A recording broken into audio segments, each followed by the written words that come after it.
Ahead of the union budget, the economic survey has thrown some very crucial light on the status of the Indian economy. Joining me today is Mr. Sanjiv Puri, President CII. The economic survey has given a very optimistic growth figure for India, which is 6.5 to 7%, while India is clearly looking at an 8% growth for the coming fiscal. What is your take on this number? We believe that the potential is better.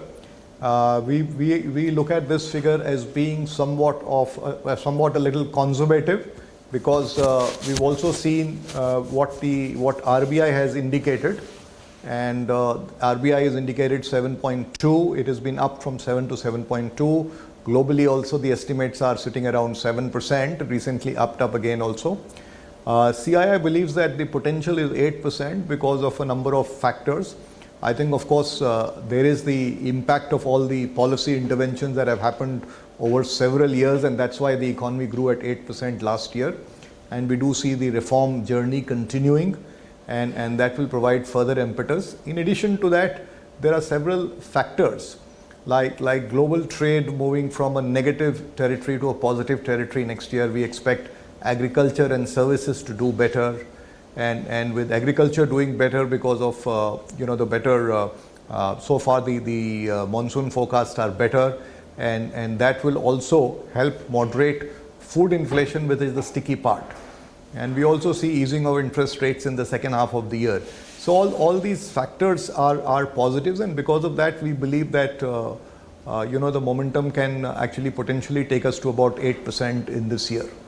So there has been an observation in the economic survey which says that India will have to generate about 7.8 million jobs by 2036 to accommodate the workforce, and the onus of this primarily falls on the private sector as the farming jobs are on a decline. What is your opinion on this?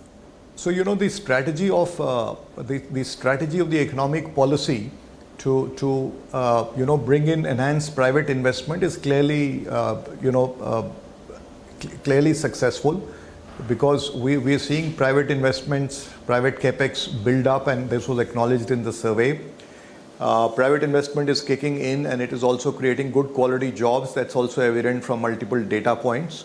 So when we ask this question of how do we kind of accelerate the trend, I think the answer lies in continuing what has happened in the past, the thrust on public capex.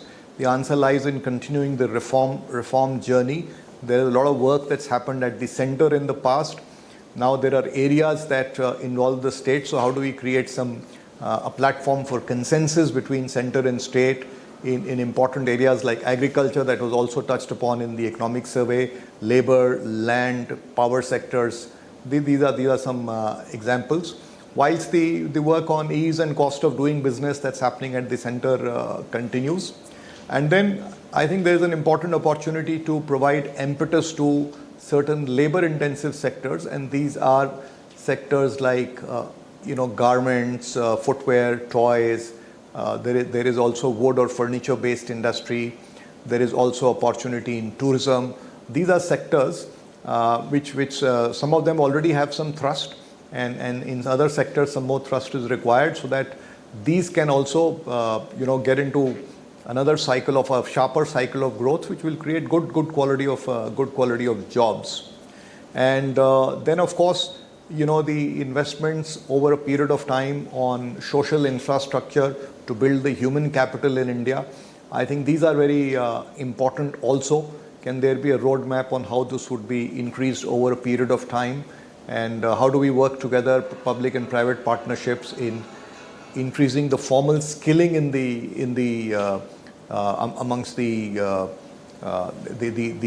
workforce in the economy.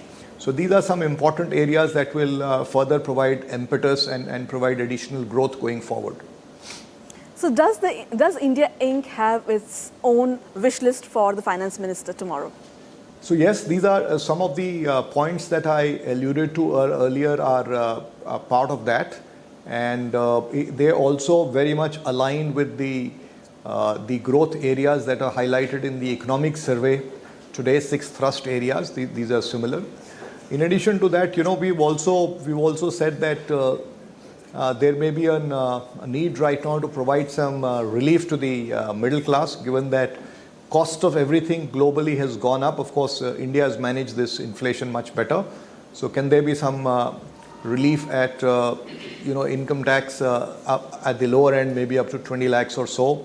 Can there be some enhancements to PM Kisan and to also Manrega wages that would provide some relief to the middle class, boost consumption, which in turn feeds back into investments coming back.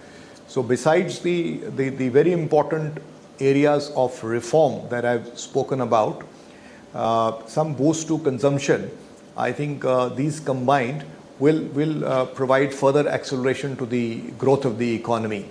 And we are saying that we certainly need to stay within the fiscal glide path whilst investing for inclusive growth.